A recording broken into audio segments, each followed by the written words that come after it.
Welcome into TFW Live, the best kept secret in football, where we are bringing that week one feeling all year long. I'm Austin Sear, and joined here by my best friends, Big Travi and Johnny Game Time Hicks. Here, ushering a very special episode of TFW. We've got episode 300. Are you not entertained? Yes. Yeah, I mean, great shout out there to Gladiator, but also Leonidas is the man in 300. But we love it. We'll do it either way. Roman in some aspect, one way or the other. I love it. 300, man. Let's do it. Wait, are you nuance grilling my exclamation on this one? A little bit. Oh, I'm sorry. It's a long movie. Well, it did kind of sound like you were underwater. Yeah, Austin, a little bit. It's fixed now, but now it sounds good. Now you sound underwater. Clear. Wrong movie references. My goodness, what an incredible start we've got going here to episode 300. Yes, there we go. We got to go ahead. Sparta. This is TFW, where we've got a group of newest YouTube members that we are very excited to welcome in to the deeper level of the orbit here in Whisper Nation. Got a lot of great updates coming for you. Badges, emojis, fun shit. Really excited about that. Thank you so much, Jersey J, Donnie Tubbs, Hanimal, a.k.a. Hanimal. It's Chris Hannon. Eric Lorenzen. Love you, buddy. Very excited to grow the community here with you, Whisper Nation, and everybody in the chat. Jersey J, Ronald Calla, Albert coming in. Anthony, a.k.a. Rasta, friend of the show, man. Great to have you back with us. Classic Mike. It's classic. Pizza Belly, of course. Man, I got to scroll all the way up here to keep Scott. We got Scott back in the show. And I'm very excited, actually. Speaking of back to the show, very excited to be joining our boy, the one and only Alex Strouf. You know him from TFW, where we bring him out of the cellar every once in a while to put him on the show. No, I'm kidding. You know him from Madison's own ESPN. Alex, man, how you doing, dude? Guys, episode 300. Confetti for everybody. Green and yellow. Thank you. Oh, thank you. Did you make that on the fly? I sure did. Yeah, that indeed just happened. A couple Post-it notes just shredded on my desk now. So thanks for the mess, Johnny. But guys, congratulations. Episode 300. I'm so proud of you guys. Thanks, man. I think this is my 5th appearance or 6th appearance. So I think I've been a part of like 1%. So I don't think that math adds up actually. But nonetheless, you are a nuance of the show for equity, Strouf, right there. Was that? Yeah. I think he wants 1%. It well known that he is a friend of the show.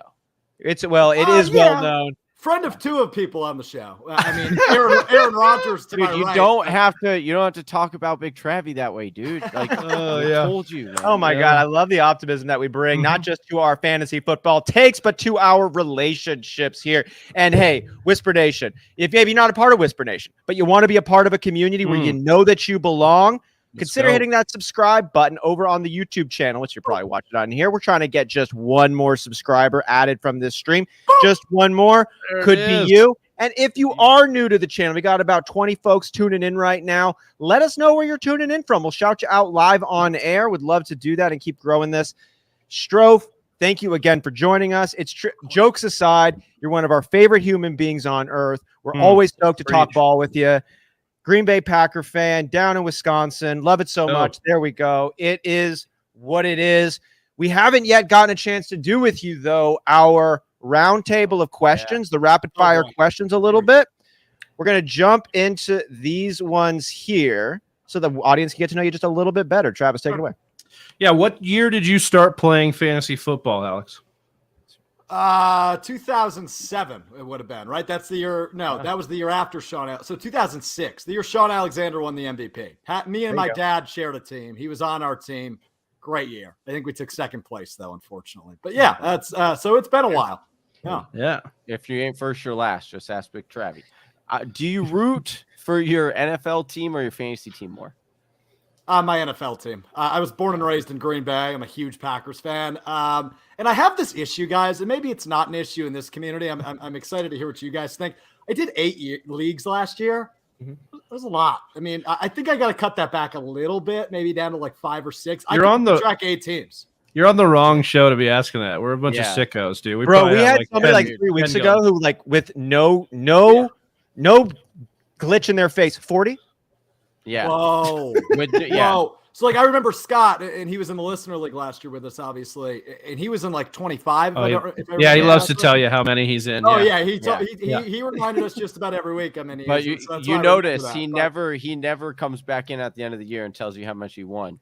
Which, That's fine. That's Scott, if you're something still you and Johnny listening have in, in common. Yeah. shout us out if you do have a final win total on this one, Scott. Alex, favorite fantasy football player all time? Sean Alexander. The guy that got me into it. I got his jersey the year he won MVP. I think Madden 07 is the greatest Madden of all time. That's the one he's the cover. Had him on the cover. Yeah, I'm a big Sean Alexander guy for some reason, so I would go with him. Otherwise, Johnny's lookalike, Aaron Rodgers. I mean, that's just a little biased, though. Well, you know, Sean Alexander's the Holmgren connection. It's got some Green Bay ties to it a little bit. I'll go there. We can pull strings. How about a fantasy player that's burned you the most? Oh, Devontae Parker, Miami. that's a I good think I've drafted him the last 4 years, and it's been a drag every year. So Devontae Parker's the answer. Yeah, that was the guy.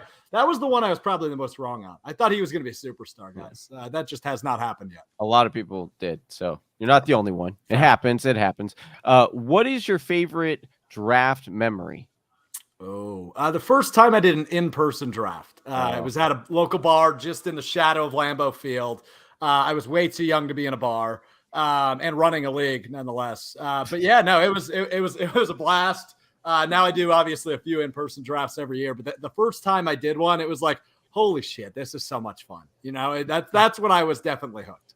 Always Alex, remember. what's a sound that you love?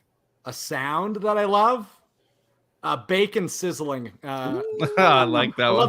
love a good bacon sizzle. How's that for an answer? But Yeah, that's good a one. great answer. Yeah, that's a Favorite swear word? Probably shit. Yeah. Second person bring that one up. I already used it today, so on the podcast. So I figured. Yeah, I'd there you throw go. that one. Yeah. Most exciting fantasy football moment. Oh, unfortunately, I have a lot more heartbreak than exciting. That question's coming up. I won a league with AJ Dillon as my RB1 last year. It was that bad. My team was that bad. And You will be an RB1 this year. So. Maybe. Hey, put it in your books, dude. Put in your Oh, notes. I like it, Johnny. I'm not going to sit here and tell you you're an idiot. I actually kind of like that one, which I might do a few other times. Good time. We'll be here for like an Yeah, hour. exactly. Favorite game day beverage? Beer of any sort, probably a spotted cow, right? Yeah, there you go. Consonant. Very on brand. Yeah. I'm drinking Miller Lite tonight, but yeah, spotted cow. Hell yeah. Cheers to that. Best movie theater snack. Popcorn, a lot of butter. Kickoff Just like is in so much butter. just so. Do you like take the straw and stick it into the thing and press the button? I know I sure do. Kickoff's in 2 minutes, Alex. Yep. You're still deciding your flex. Do you go with your gut or your weekly rankings? I go with my gut, and it always burns me. It always burns me, right? Like, you guys bring on a lot of really smart people in this program, right? Like we saw the mock draft marathon. You got all these like league leading experts on here, and then you got this guy who takes like 9th place out of 12 teams every year. So I appreciate the platform, but yeah, I go with my gut, but it burns me. So I probably should go with the rankings. Strouf, we're here for the culture, man. Everybody plays fantasy, not just these experts. All right, Yeah, let's do this. What is your favorite position? And this might be.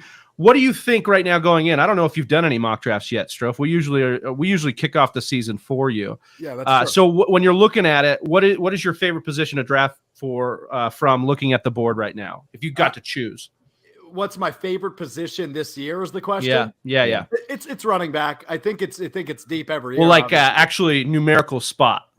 Yeah. One, where in the draft? middle, What beginning, middle, end. Oh, draft pick you want? All right. You're So right. you want me to pick what pick I want in the round? Yes.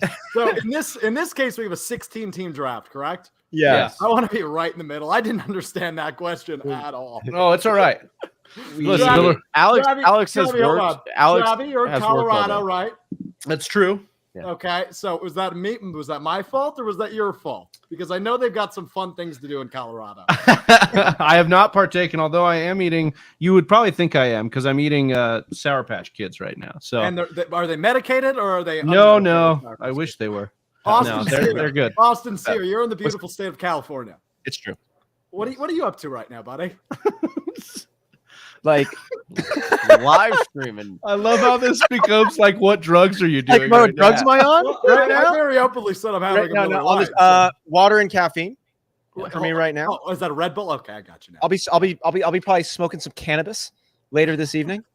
I've been known to partake. Yeah, that happens. But, Yeah. That happens. Yeah, when I visit the wonderful state of California, me too. Johnny, when's your haircut scheduled for? I figured I could go around the room now. Okay. My wife has been saying like, "Hey, when are you gonna go get that done?" If you hold out longer than Aaron Rodgers, which is going to be a while, I think, you can wipe any league punishment you ever get from now on. If you outgrow your hair further than Aaron Rodgers, I'm willing to make it's that pretty. deal It's tonight. already longer than Rogers is right now.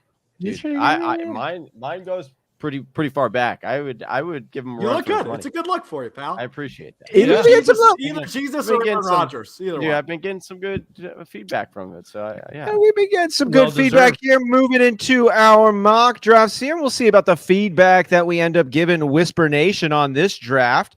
We've got a bit of a different mock going on here, Whisper Nation. This one is actually going to be, I'm really freaking excited for this because this is leading in to our Whisper Listener League.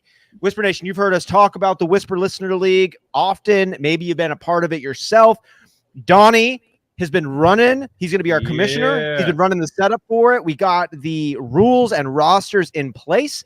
It's going to be a 16-team, 16 total rostered squad with one quarterback, one running back, two wide receivers, a tight end, kicker, defense, and then 4 flexes, wide receiver, running back, or tight end. So Let's we're trying to go. take a little bit into a more modern presentation here where you've got one running back and 2 wide receivers, but then are you going with more tight ends robust? Are you bringing in multiple backs? It's up to you. We'll let you decide on this one. But let's go ahead and get this bad boy started here. 16 team. We got the whole room filled. Mocking for the TFW Whisper Listener League. I, like Alex, wanted to go in the middle. Big Travie had swooped that spot up. I'm drafting the 101. Yeah, so a couple of things too on the points. It's obviously the roster itself is kind of strange. Full point PPR, 6-point QB touchdown, 0.25 tackle for loss on defense, fractional kicker scoring. We've got 3rd round reversal, which hold on a second. I don't know if I put this in here. We got to pause the draft Gotta here. pause the live you sure draft. didn't. Hold up. Redo it. Start over. Yep, I agree. How good do you feel about Austin yourself can't have right that now, first Travis? pick. Yeah. I feel fine. He's dying. You can just do this right here and then resume it. Oh, that's great. Yeah. I so don't know. Thank you. I think there's some shenanigans going on. no, there's no shenanigans. Stop. 3rd round reversal. Yeah, As definitely we need to just mention that. point out, remember Legit. Alex last year on the 3rd Oh round my reversal God, was dude. not happy. Not No, thrilled. neither was Scott. That was like Yeah. one of the only things they agreed It's the only on thing they last year. bonded on. Yeah. Yeah. Yeah, that might be Definitely. the only thing we've ever agreed on, and I've known him for a few years now. That's a good point, guys. That puts me on the clock, doesn't it? Yeah. What are you thinking? I'm Where gonna are you go. gonna go? Just out of spite because we keep bringing up Scott, I'm gonna go with reigning AFC champion Joe Mixon. There we go. Oh, Now, for Scott's those of you not in the favorite boy. loop, last year in the Listener League draft, which I joined you guys for, I drafted Joe Mixon, and or did Scott draft Joe Mixon? How did this play out? I think you drafted him. Yes, I think Scott Scott- told me it was a horrible pick, and we argued the entire draft about the value of Joe Mixon, which was high. You definitely. I mean, but you got him in like a place where I think you got him in the 3rd, didn't you? I got him believe you late. got him at the end of the 3rd, I got him late. and then Scott was just bashing you about it, and then little did Scott know, Joe Mixon finished top 5. Tell people 3rd round reversal in the chat. Yeah, so 3rd round reversal. If you're listening in the chat or you're drafting with us and you haven't yet done a 3rd round reversal, once we get done with the 2nd round, so that'll snake, it'll snake, from 1 to 12 and then 12 back to 1. At the start of the 3rd round, instead of going with the number 1 spot as it would in a traditional snake, we're bouncing that pick to the back side of the draft. So I guess 16, excuse me. I was saying 12, I meant 16. This time it'll bounce back to 16 and then continue in a normal snake fashion. It gives those drafting at the back of the draft a little bit of an advantage to cover the disadvantage they pick up drafting in the backside where they can't get like as elite of a player to start. Yeah, trying to make up for, especially in a 16 team where, it's this disparity so big between that first pick and then 16. You're trying to make up a little bit of that ground for those back half teams.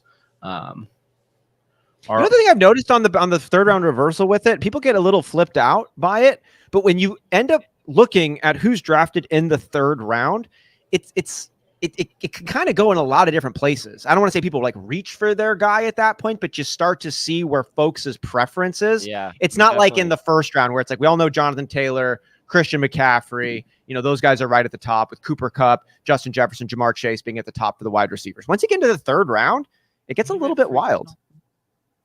Freak Stomper taking CeeDee Lamb. I was going to see if he fell to me in the second. Jersey J, because it's bull.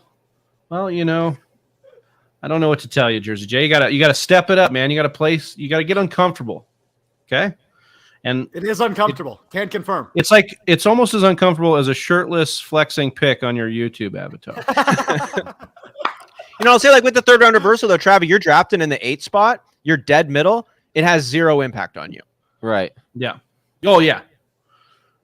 That's something I experienced in Scott Fishbowl. They do the third round reversal as well. And I was, I think, pick 9 or pick 7. And it was kind of similar where it's like the gap isn't that huge. You're not going to really feel that as much here. Was that a noise from Sleeper? Did you guys hear that? Or was that from me? Yeah. Yeah, it's definitely. You got to. What the hell was if that you noise? have they give you the wow if they don't like your pick. So. Wow. Oh, that's new, isn't it? I don't remember that in years past. That's interesting. What's new is they make you listen to it right off the bat. Yeah, fair. You got to just there's a little nodule at the top there for sound if you want to turn that off. You can keep it on if you like it. No, I'm keeping it on. I like when they tell me I'm doing a shitty job. I like that. Yeah. Travis, can we ask our guest what's a sound you love in the rapid fire? I'm so surprised nobody has said one of these sleeper voices. Oh, nobody's I been like, oh, I don't think anybody said that. Jake Jake really liked it though too. When we had him on last week, he said it sounded like Mr. Meeseeks from Rick and Morty. You're fun here. I love Pizza Belly coming in here. I'm just happy to be a part of this community, so I don't care what the settings are. Love you guys. Love you too, Pizza Belly. We will not take it easier on you because of that nice comment. Yeah, we will dominate you in this listener league this year. Just FYI. Respectfully. Yes. Respectfully. Disrespectfully. Take you to dinner Aaron first. Jones. Thanks, Piece of Belly. Appreciate it. I know. Well, he wouldn't have made it to you like there. Your boy got in front of this wave. Johnny, what do you think about this 16-teamer? This is a bit weird. We haven't done a 16-team mock this whole year, and we've done like a lot of mock drafts. This is going to make the pool a little bit more wild. What are you expecting in this 16-teamer? Chaos. A lot of snipe picks, a lot of damn it shit, you took this guy, I wanted him, and then of course we're gonna get a lot from Scott saying, oh, I know exactly what 5 players I could steal 3 rounds earlier when we do the draft. Travis, do you have any kind of strategy or a way you're trying to expand on the strategies that we've built from all of the work and homework that we've taken in and developed takes on all these players? Like, do you have a strategy here for an expanded pool of 16 teams? I think because we made it single QB, I feel a little bit more confident in waiting on quarterback. I think because we limited the amount of starters you have to start on running back, I can be a little bit. I think it sets up nice for the way the talent pool's set up, right? Like there's running backs we like in the first 2 rounds, specifically, maybe even the first 3. And then there's all these wide receivers through like 5 through 7 that we're really in on. And I think this build allows you to kind of follow the flow of the draft in my opinion. So I was going to say, I'm looking for cornerstone pieces like Dwayne McFarland mentioned, and Breece Hall was the last cornerstone piece I was looking. So I got to draft now. I got to go some different direction. God damn it. I got to actually draft. Well, you can take his other guy. As you guys have brought up, though, I'm a little bit behind the 8 ball here. Is Breece Hall this big of a deal? Yeah, dude. People are all over him like flies on a fresh turd, dude. That's shocking a little bit to me. I For mean, Brees Hall? Why is that I get shocking? it. I just rookies always scare me, Austin. Right? Mhm. Like it's just, especially at running back, because Darius Geis was a guy that I was all in on, and obviously that was an unfortunate situation. But like Darius, I mean, he's good. Sorry. But then you have like Clyde Edwards-Helaire, who kind of came out of nowhere his rookie year and then disappeared forever. So, well, not forever, but the last couple of years is just not lived good, up to dude. that. He's He was, the Clyde Edwards-Helaire one, as we know, is a little bit weird because he was the first running back selected, but it was a homie pick, right? The Chiefs asked Patrick Mahomes who they should take in the first round. He said, get my boy Clyde. They passed up on dudes like DeAndre Swift, Jonathan Taylor, Cam Akers, J.K. Dobbins. I cannot believe, like, I still can't believe they did that when they had Jonathan Taylor and DeAndre Swift right there. I'm not saying like I would have still said like you should take John. I just don't. I remember we were live that night and we were just wondering how in the hell did they not go with Jonathan Taylor, because that would have made them absolutely unstoppable. I still think about sometimes, dude, if the Chiefs had Jonathan Taylor on this squad, it would be like it would take a really good team and make them like the Golden State Warriors of football. It would have just really taken it up too. And I know. Truck asked, is there any spots available in the Whisper Listener League?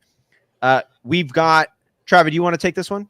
Yeah, we've got 1 to 2 spots left. We'll see what happens, but at least one spot. And we're basically just, kind of doing the whose line is it anyways in version of raffle tickets. Any way that you get our attention, like right now, T-Rock, you just got a raffle ticket. Okay. And that's how we're doing it. And at the end of this month, or towards the end of this month, we'll raffle off that last spot. But congratulations, just by asking, you got a raffle ticket. We all have free reign to give away these raffle tickets.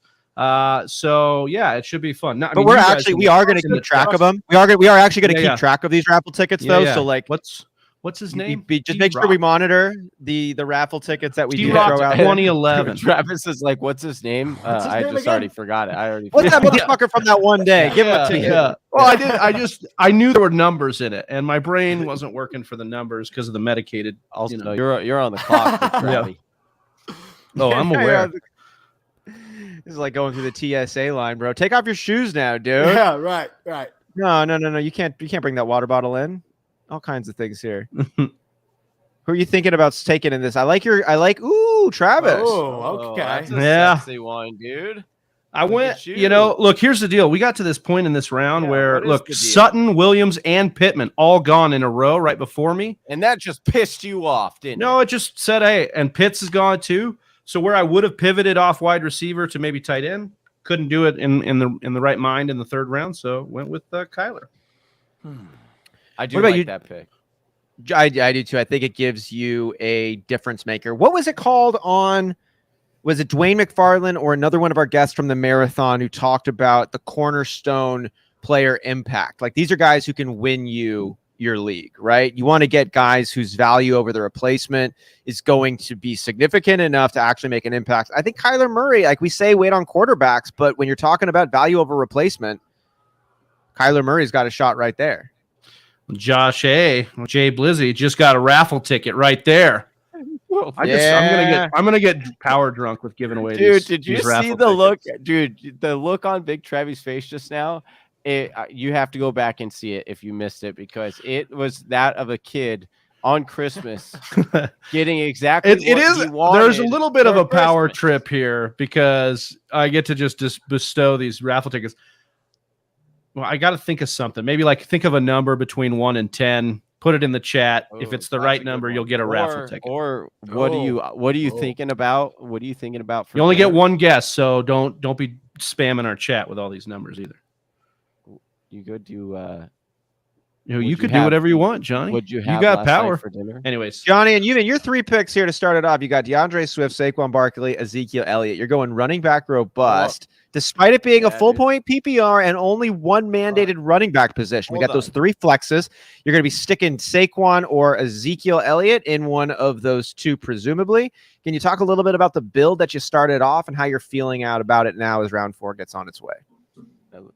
These guys are excellent PPR running backs. So that's why I got those specific ones. I want to test out, and I just want to know what it would be like to. I'm not going to give my full strategy away, but just start off with 3 running backs, and those that I do think will all 3 finish in the top 10 at their position. Even with PPR, Ezekiel Elliott does catch a lot out of the backfield. Saquon, obviously, we know he's excellent pass catcher, and my boy Swift, that is what he is the best at. So I wanted to make sure if I was going running back and doing this type of build, I wanted to make sure that they are dual. Kind of, they can carry the rock if the game script is going in the direction, or their team would also rely on them in a pass catching option if they are behind. And I think I successfully did that. Yeah, dude, Zeke here with 65 targets last year, 71, 71, 95 the year before that. I think it does bear a bit of repetition to remind the listeners, Ezekiel Elliott can catch the football. You know, we know Tony Pollard's looming. We've had this conversation a lot. We'll probably keep having it for many, many more months, possibly even years. We'll see what Jerry Jones elects to do. But Ezekiel Elliott can catch the rock. So I like that justification there for those 3 running backs you picked up off the board. Before I bring it over here to Alex to get a take on this, Johnny, you mentioned 3 running backs great at catching the football. We haven't yet got a chance to talk about big news, talking about another great running back catching passes, a wide receiver running the ball, Deebo Samuel. He signed his extension in San Francisco, and the interesting part to me was the up to $650,000 per year Deebo Samuel can collect on that 3-year deal, so a total of $1.95 million, just under $2 million, he could potentially receive if he hits these running back metrics. And they're pretty achievable. Like, it's like 300 yards rushing, I think, and 3 touchdowns via the ground, something like that. Alex, do you see more contracts in the NFL starting to get more creative with these types of, I don't know if it's an incentive, how we would really define that, but these structural points built into the contract that can cater to how you might get used? Yeah, there's clearly more of them, and there's contracts that say you can't play video games. So, I mean, yeah, they're unique this year. But Got him. But the wide receiver money this offseason has really been the story, hasn't it? Everybody's getting paid. Everybody and their mama's getting paid in terms of the wideouts. So this was based on Deebo, right? Like, yeah. Is he actually happy there? Like, I don't think he was just pissed because he hadn't gotten paid. I think it was pissed because he was the money situation was there, and then his utilization. But I think it has multiple layers too. It wasn't just the utilization. Like an onion. Definitely like an onion. like an onion. Like an onion. Well said, This is why you come to TFW for the hard hitting analysis here. Yep. That it is like an onion. Because the third piece to this, the third layer of the onion, is actually the Jimmy Garoppolo thing, because he loved Jimmy Garoppolo. At least that's what we've been told and what we've So he's probably going to run the ball as much, if not more, as he did last year. Jimmy G's gone, but he got paid. So does that mean everything's cool and fine with Deebo Samuel? Because I'm not ready to buy that yet. Well, I don't think it hinders his production too much, right? Like, he's still going to be one of the most productive wideouts, asterisk, in the league, right?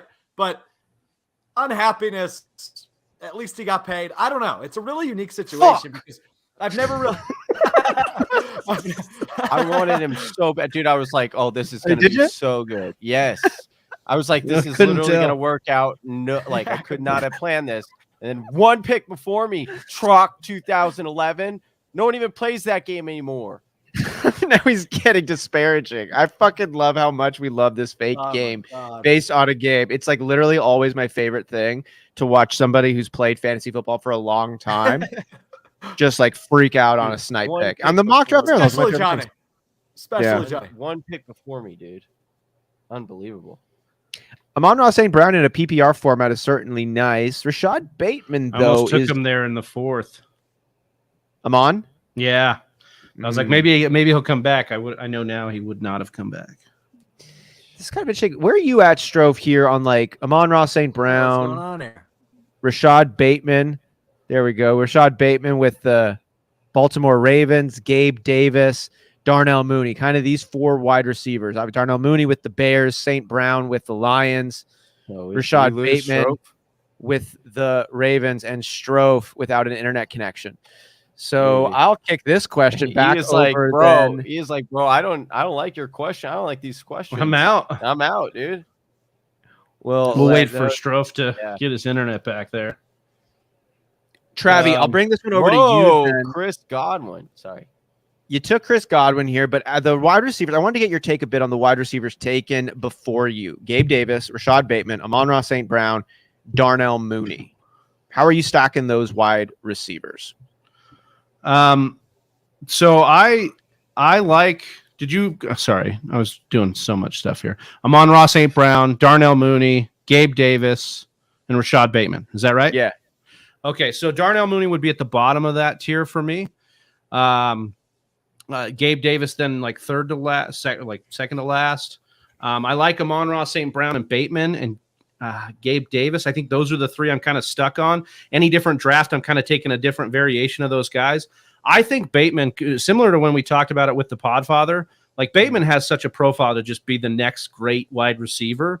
But I don't know if Lamar can get him that kind of volume. So Gabe Davis is fine for me, but I really love Amon-Ra St. Brown. Dwayne McFarland has really been doing a good job to pump me up on Amon. Like what he did, you don't do what he did unless you're good at football. Like that's the one-liner for Amon-Ra St. Brown that you got. And then this offense, I think we're talking about, all these names or all these mouths to feed. What if the offense just gets better? What if the offense is just better and more consistent? Then he's going to be probably fine. And then if anything happens, if any of those guys get injured, DJ Shark hasn't been very healthy. Jamison Williams takes a while to come back. Hawk also been a health risk. DeAndre Swift kind of been a health risk. Any of those guys. DJ Shark was. Yeah, that's the first guy I said. Yeah. So if any of those guys miss time, that's something that could be a path for Amon-Ra St. Brown to kind of keep chugging away at targets. The biggest point that like people should seriously take away is the fact that I understand it's Detroit. They've been bad. I get it, but you could still have good fantasy points on those teams. And what I'll say is Goff had given Cooper Kupp was a top 5 wide receiver with Goff. Who plays that same position for Goff now? That's going to be Amon. So you look at the correlation, and sometimes it just is so obvious. That, I think that Strouf keeps popping on and hear Johnny talk, and he keeps popping back off. He's just waiting for you to be done with your point. Probably. Here. He's just trying to TF Whisperers, you guys are sexy. I need a raffle ticket for the Listener League. Done, sweet and salty. Ooh. I got you, girl. I like your aunt? I don't know. Probably. I like the ear emoji though. The ear emoji with the football. Wait, no, that's a really freaking. What the hell? That was great. What's up, sweet? Who got that? At Too Sweet and Salty. At TF Whispers, you guys are sexy. Sexy. I need a raffle ticket for the Listener League. Well, you got one, girl. You got one. Oh, you're in. I don't think you're too sweet. I think it's just right. Yeah, dude. I bet. I wish Strouf was here, man. What's I going know. on? You know what? I bet who was the first one to get a ticket? I bet Jesus. you that Troc 2011. No, that Please. If Wi-Fi. It was, if that was Troc 2011, I think we should have the power to delete a ticket, and he deletes one. Wait, are you right now accusing Troc of using a fake account called Too Sweet? It's called Too Sweet. No, I'm saying because he sniped my Amon-Ra St. Brown pick. I'm saying because he sniped my Amon-Ra St. Brown pick. You think Troc too sexy, too spicy? Not over it. Even though sweet and salty and sexy over here, trying to get us distracted. Well, it's happened. They're Who not did trying. that? I am fully distracted. Hold on. Did fully distracted. Did somebody clip that out? Did they actually post that on the live stream? Yeah, I just got that right now. Oh, wow. Classic. What did you think this was? You think I planted? You think it was my burner? Yeah. I think you're trying to get an extra spot. Yeah, dude. Right. When Austin, you asked me about the strategy here, and I feel like I screwed myself because wide receiver went nutso in these 4 rounds, dude. Bro, I'm like over here drafting fucking all the hurt and suspended guys. dude. And actually, I want to bring it into that point. And I wanted to ask Alex about this because I took Treylon Burks there. We had the Podfather on the show yesterday morning. That was incredible. And all I needed was a little bit of confirmation by on Treylon Burks to fire him up in redraft formats. Yeah, and I'm Matt not gonna Kelly lie. gave that. I did get a little bit of Treylon Burks was my number one rookie wide receiver for redraft purposes coming out of this year's class. I've heard some people say some negative things about him. I've taken some of those comments to heart. Sometimes you got to lose yourself to find yourself. And I feel found right now, back confidently with the Treylon Burks love. I think he's in a really good spot. But I was going back and forth between him and Allen Lazard, who I'm also feeling really good about. I wanted to ask Alex, should I keep feeling good about Allen Lazard from an overall production standpoint in 2022? What do you think here about right now the Packers' number one wide receiver? Well, I think the similarity between Treylon Burks and Allen Lazard is opportunity, right? I mean, neither of those teams really have a home run number one wide receiver. So when I look at, thanks, Austin. When I look at Lazard, yes, I do think he'll be productive. The way Aaron Rodgers talks about him is insane, right? Like he's just totally gushing over the opportunity with Allen Lazard and the jump he expects him to take. So yeah, Strouf, we've heard that before, though, dude. Yeah. No, dude, totally. Jermichael Finley, MVS, dude. Like I've heard it all, dude. Right? You hear this all the time, Travi, with every team, not only Green Bay, but those examples are totally fair. Yeah. But again, the opportunity wasn't there for those guys, though, right? Yeah, that's because true. When you talk about Jermichael Finley, you're also talking about Greg Jennings and James Jones and these other guys that are really solid and are at least going to get a share of the love, totally. And Jordy Nelson, right? Like all those guys were there with J. Mike. And MVS, you still had the best receiver in football in Devontae Adams there. So when it comes to the opportunity, it's there. If he seizes it is another thing, but I like his value, especially where'd you get him? Late third or I didn't even end up taking him. I ended up letting him go. I went with Treylon Burks. Took him, but yeah, sixth round pick in a 16-team league. Of course, it's a number one receiver. I can't get away from that game when Devontae Adams was out and Lazard ended up getting hurt. I'm pretty sure it was like middle of the season last year. And he had like over 120 yards and a touchdown. And I just remember watching him catch a pass on a deep post and like take it to the house. And it's like, wow, if this guy's given the opportunity, he can make it happen. And the amount of grind and work I feel like he's put in over the years has set him up for what might not be a long opportunity, but he's got one right now. And I feel like he's in a good spot to take it. I mean, he had 8 touchdowns last year, and as you mentioned, he missed some time, and you still had Devontae Adams there. Now, the other thing with Devontae Adams is, of course, he's going to take a lot of pressure off the rest of the receivers on the field. Yeah.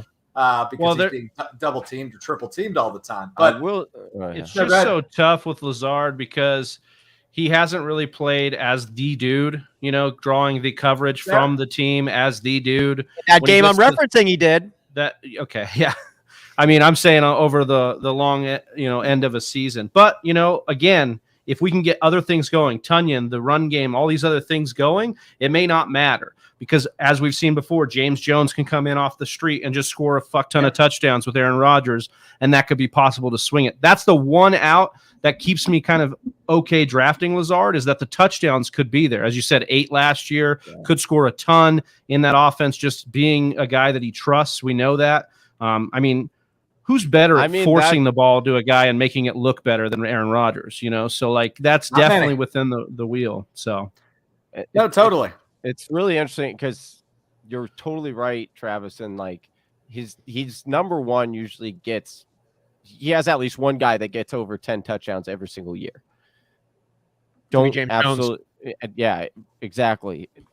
I was so wanting Julio to go there, dude. I was so hyped and ready for Julio to go to Aaron Rodgers and be like, all right, LFG, like, let's go. Like, and then he signs with, damn it, Tampa Bay.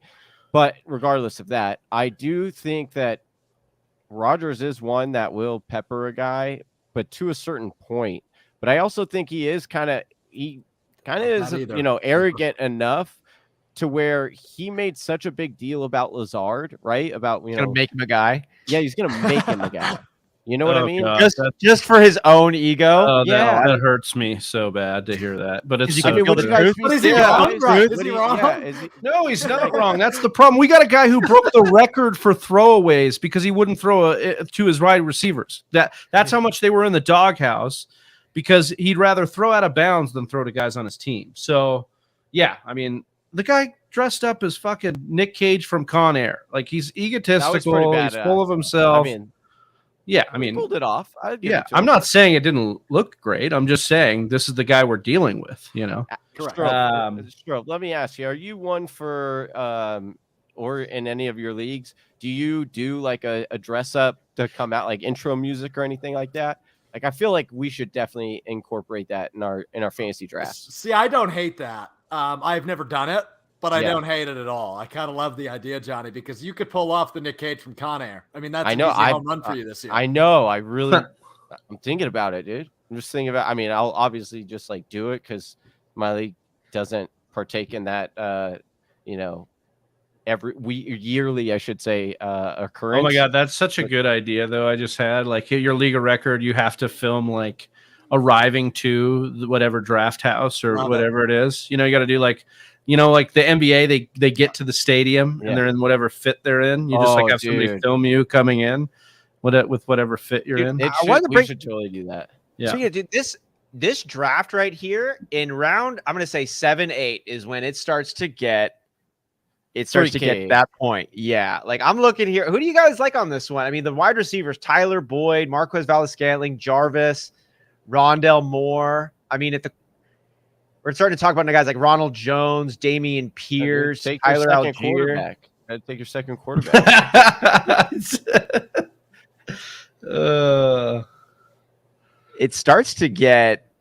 I thought it was funny not funny. I just thought it was interesting that Podfather Matt Kelly yesterday on the show was like the only running back duo I draft two of is Damian Pierce and Marlon Mack. Jones. I tried to get us to go down that path, but it was like abruptly stopped. Yeah, I mean, we were running on a long episode there, but like I was just like, really? That's the two? Because the one that comes to mind for me is Green Bay. Absolutely. Yeah, I would draft Jones and Dillon and be fine with it. I think there's going to be. I don't think so. I know it's the old coaching staff that did this, but Madison's not involved when Cook is. You know, that just tends to be the notion. Now that could be different if they do get Cook involved in the slot like they're saying they're going to do. But Strouf, every year, every team says they're going to get the running back involved in the slot, and it doesn't equate to anything. Rarely. The thing is, I mean, the thing is, though, I put him on that high level of, listen, he's a 1-for-1 replacement basically for Cook. So if you get Cook, grab him I think Cook is going to be the number one running back this year. I've been on the record saying that. Yeah. I think he finished at number one. But he is also known to get injury prone. But if you grab Alexander Madison, I'm just saying, hey, this system is going to produce an RB1. So if you grab those, like, you lock that up, in my opinion. And I did it last year in one of my leagues. I had those and I paid up just a little bit to get Madison. But I'll tell you what, it kept me in the hunt the entire season. If it weren't for me fucking up at the end, I like that take with Madison and Cook as a direct replacement there. Should he go down? It's the best type of handcuff. I think it's really the only handcuff that you should be investing in. It also gives me more of a premium on Dalvin Cook in the first round because he does have an available insurance policy. Right. Most running backs don't even have an insurance policy that you can buy. Some guys do, but like the guys who don't, I mean, who's the backup for Derrick Henry if he goes down? Who's the actual backup for CMC? Joey Chestnut, baby. Who's the clear backup for Najee Harris should he go down? We don't really have an answer for that, but we do know in Minnesota, if Dalvin Cook goes down, Alexander Madison is going to be a close to 1-to-1 replacement. Continuing on this train of other good dual backfields that are going on, the Cowboys with Ezekiel Elliott and Tony Pollard used to be in that Minnesota category, with Tony Pollard being a great 1-to-1 replacement. Tony Pollard is now trying to move into that A.J. Dillon camp of having standalone value while also being an elite handcuff. We'll see about how that ends up working, but this is a good question brought in by Albert. Was it Albert here on the Cleveland backfield? Yeah. What about Chubb and Hunt? Johnny, I want to kick it to you on this one because you've been really in on both of these running backs, the Cleveland run scheme. You take a hard look at the projections, the what they've done in the past and what they should be doing in the future. We've got a lot of question marks in Cleveland here. We just got the Deshaun Watson news. The question, though, is about Nick Chubb and Kareem Hunt as a dual backfield. What do you think? I mean, most analysts will say, go after Hunt because he is the better value. He produces. They use him quite often in the red area. He catches, especially in a PPR, he catches a lot of passes out of the backfield, whereas Chubb doesn't necessarily do, he doesn't catch a lot of passes, although he's really good at it. And then they just don't use him that way. And they've never actually given him a full workload, even when Hunt is like injured but what's weird is like they'll give Hunt a full workload if Nick Chubb is injured, but they won't do it the other way around. They'll go to Dearness Johnson. Yeah, and they'll give him, whoever. they'll give him the Kareem Hunt touches. Mm-hmm. My one thing, and this is why I do, I understand if all these caution flags for Nick Chubb come up and you don't want to take him because I get it. You would definitely say Kareem Hunt is the better value. But I just want to mention this because I think it's important. Last year, I learned from our girl Liz Loza, shout out to her. She was talking and identified Joe Mixon. Why was like one of her biggest factors? Because the stack box rate, right? Because he was facing one of the most fierce stack boxes in any league whenever he would carry. Last year, Nick Chubb was number 2 in stack boxes, and he still was a very productive running back. Am I right? If they get Deshaun Watson, 6 games in, 7 games in, guess what? Those stack boxes aren't going to necessarily be there because he is much better quarterback. So that is one thing I could say is like Nick Chubb's a really good running back. They're probably going to be up more oftentimes than not because of that. And so I'm trying to pick so you can move on. But I like Nick Chubb still. Yeah, I think that's an interesting way to be optimistic on Chubb for sure. I just, again, we keep quoting our guy Dwayne McFarland, but he likes to say, look, like when the game's on the line, Hunt's in. They like him in the 2-minute. They like him in the pass protection. They like him in the hurry up. If they're down, even if they're up. Even if they're up and they're securing a lead, you can look at the numbers. So I'll have to do my own research on that. Yeah, do your own research. But that's definitely some of the scenarios that they're in there. The only time he's there, it seems to be, is when it's early in the game and it's within a score. So that's something. So maybe if they're up and it's close, they're definitely using. I have seen. Yes, yeah. I have seen. It is if it's within. If they're putting the game of the way, they go to Hunt. But that does kind of make sense. I think they cherish Chubb. Yeah, they cherish Chubb almost like an overprotective parent does, like almost just a little bit. I mean, Johnny's point's right. They haven't given Chubb's only had more than 250 carries once in his 4-year career, and for a running back who's perennially at the top in terms of raw metrics, in terms of like the play style Nick Chubb brings, this is a guy you should be smashing 300 carries a season. And he's never had 300 carries in a season, 228 last year, 190 the year before that. So it is certainly interesting. I wonder how they're going to approach him on this one. Travi, I wanted to also on these dual halfbacks here. I just wanted to get your evolved take on James Cook, who I saw you take a couple of rounds earlier in round 7. I think he's worthy of added consideration as drafts are starting to happen. And, we were a little bit off James Cook. We saw him as more of like a complimentary piece for the Buffalo Bills. But I know after Stepmom Lauren brought in some great points, we heard some others, maybe we're starting to consider James Cook as having some of that league winning upside. Is that what you're seeing in James Cook? Or are you still evaluating him as just like a favorite pass catching option who should be involved on a high voluminous, efficient offense? Yeah, it's been an evolution with Cook. It's kind of a roller coaster. When he first got drafted, you want to say, oh, the Bills, they run in the red zone with Josh Allen, so there's probably not going to be there. They haven't thrown to their backs a ton. There's a lot of things I wouldn't actually love about Cook. He's undersized. He seems to be just a pass catching specialist, those kind of things. Then as you kind of look at it, you go, well, what did the Bills tell us? They aggressively pursued J.D. McKissic, didn't get him, then drafted, then used pretty decent capital on James Cook, who is that pass-catching specialist, who has a brother in the league, who has juice. We like the highlights. We like the tape from James Cook. And then you see a situation where the guy who really pushed the needle on the pass heaviness of the Bills, and I'm not saying they won't be pass heavy, but the guy that pushed that needle is Brian Daboll, and he's gone. And so if Sean McDermott has more of his thumbprint on this offense, that means more rushing, probably, maybe taking the pressure off of Allen in the red zone and using a guy like James Cook. And we talked a little bit off air about Cook's realistic ceiling being maybe like a David Johnson rookie year where he was used at that pass catch list. I should just combine the words. It's pass catch list. But it could be something that he's used in the red zone, and gets enough touchdown buoys there. That's an out for him. And then there's an out where Singletary's hurt, Moss is hurt, something like that, where the early carries start getting siphoned a little bit to Cook. And then it's like you've got Kamara-esque vibes to it, Eckler-esque vibes to it, because he could handle that workload. And he did a little bit of it in college, enough to get you excited about it. He came in looking good in the offseason and continues to. We'll just have to see how it plays out. But, yeah, I think he's worth the upside here. I think all those guys in that range that kind of went, though, are minus Damian Harris for me, but like Cook, Gordon, Penny, and Singletary all have paths to really, really profitable seasons. So I'm really good with those guys in that range. Strouf, you're on the clock right now. I'm going to talk kind of slow to give a little bit of a build-up so you can take your selection. But I do kind of want to know what you're thinking here. It's starting to get murky. It is. It starts getting a little bit painful. But this is 7 seconds on the clock, Austin. Yes, there is. Yeah, dude, those wide receivers. Whatever. Cool. Oh, damn it. Okay. Yeah.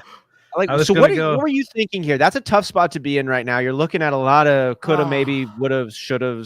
We'll see. What are you thinking in this position here? What was going through your head before taking Julio? I'm going to be honest. I'm really upset over the Christian Watson pick in round 8. Like, that's what I can't get out of my head. I hope I'm wrong on this. I just don't see him having high value at all in year 1. And for him to go before a guy like Jarvis Landry is insane to me. But anyway, what was going through my head there was Michael Gallup or Julio. I wanted to wide out. Gallup's not going to be ready for week 1, although I think I like his. I might like his. I couldn't make a decision. I might like his opportunity more than Julio's. I don't know what Julio's capable of. Is he going to be able to remain healthy? Whereas Gallup's just not right now. And I had 20 seconds to think it through while you were slowly giving my ears some sweet talk. So yeah, that's what was going through my head to answer your question. I'm actually like Whisper Nation. We are drafting for the real Whisper listener league. Well, mock drafting for the actual league. We haven't done a 16-teamer with these settings this year. This is a fresh mock, and you get to this part, like there's real knowledge to glean from this. I'm wondering if you do need to wait on a quarterback and stack up those skill positions early on, or is it getting the value over the replacement wherever you can find it? And you actually want to get, if you can get a Hurts or a Kyler Murray, or maybe you see Russell Wilson or Trey Lance in that category. If you see a separator at the quarterbacking position, maybe you got to pick that one up. Johnny, what are some of your insights that you're picking as we're going through this struggle period right now? I feel like we're going through the dog days of summer in the mock draft right now, just trying to find some goodness here. You took Hunter Henry right now, so you're obviously in the thick of it too. Yeah, I did not like that pick. That was a shot, right? That was a shot. Yeah, I mean a little bit. Yeah. I mean, I mean, he was top 5 tight end. I mean, he's fine. I like it. But what else are you gonna do, right? Like I know. Well, that's the thing is like some people get so stuck in like, wide receiver, running back. Those are the two. And it's like, we're at the point of the draft where it's like, and there's so many people, you just go for the value of what's there, because even if it's a double up position, if you get a good enough value, all of a sudden like this, we're going to be able to trade. We got 4 flexes. Yeah. We got 4 flexes. Exactly. So it's like, you really have to think like, that's why I took Mike Gesicki, last round, because I was like, okay, Mike Gesicki, I'll be able to play him most likely every week. Maybe not every week, but it's like, okay, value over whatever I could get behind him. And it's like, did I like those options? I did like some. I thought some were going to fall to me in the next round. So that is one takeaway, is like wide receiver did dry up a lot faster than I thought it was going to be. And some of my late round gems that I like, are getting gobbled up. So it is a good thing to note. But I want to get to this question here, but before I do want to bring in a little bit of numbers to this point here, because we're learning in real time right now. And Johnny, you took Hunter Henry there, and I think this is the exact time when we actually would start considering is a mid tight end better than like a back end wide receiver, right? Like that's the question we find ourselves in right now. So like you could take a Hunter Henry, or you could take a Curtis Samuel, right? You could take an Austin Hooper, or you could get yourself a Mecole Hardman, kind of things in that category. If we look at Hunter Henry, you could say around 150 points or so. He had 164 last year, 145 the year before that, 149 2 years ago. If we take a look at Austin Hooper in some of his better years there, 191 in his best year there in 2019. He was the number 6 tight end, 163 points the year before that in Atlanta. We think, maybe around that 150, 160 point, just generally speaking. Yeah. If we take a look at like Mecole Hardman, for instance, last year on his just under 700 yards and 2 touchdowns, he had 137 points. So it's a little bit under that 150 point mark that we're looking at. Last one, Curtis Samuel, in his better years, his best year in Carolina, 211. And then 171. But do we expect him to be that good coming off the groin injury in a new system? I think this is like the perfect time right now when you do start wondering, are mid-level tight ends better than like a 3rd or 4th wide receiver? I think the points justify that as well. Yeah, thanks for talking me into it. I appreciate it. No problem. That's what I'm here for. It's also, you look at positional scarcity as well. So like that's something that's like intrinsic value, right? Is there is a lot fewer tight ends. Obviously most people go either the top 3 and then or go late. So all of a sudden, like, me grabbing 3 tight ends, it throws some people off that maybe are like, oh, I was going to grab 2, or like they hadn't grabbed 1. Then they get a little panicky. It's what you want to do. You want to get people off their thinking process, because then they mess up. Well, and I also think it's painting a realistic picture too with tight ends, because we always get hyped up on tight ends like they're going to be even mid to late, and it's like the reality is they're not big difference makers for your roster and points. They're not huge difference makers. They're not league winners. And some of these guys in this muck can be league winners. Some of these guys are going to be your Deebo Samuels that are just going to absolutely pop from this range. And so it's really that trade-off contingency. Like, am I trading off an opportunity for a guy that has a real path to something, or am I just trying to, make that case and then, go with a tight end situation, which kind of brings up the point here that I wanted to talk about a little bit with Jersey Jay's been trying to get our thoughts on Kamara Ingram. Yeah. Scott has been talking, like, no, there's nothing here. And then, because Ingram is not Madison, obviously Jersey Jay and Scott talk about the difference between, and I'm with Scott on this one. It's not often that I am, but I like Scott's take here because Madison we've seen is not just a 1-for-1 replacement in volume for Cook. He matches efficiency metrics. He matches numbers for Cook. Like, you can go and put it, he's like an RB1 when he gets plugged in there for Cook. So it's not like that with Ingram. And honestly, there's so many more things that we could question with Ingram: age, injury, all these other things.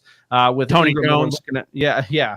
Abram Smith, like all these other guys. Offense, is the offense going to be as good as Minnesota's? I'm betting on Minnesota's before I'm betting on New Orleans, like, just to be honest, offense-wise. So that's some of the things I would look at when comparing like a Madison to Ingram.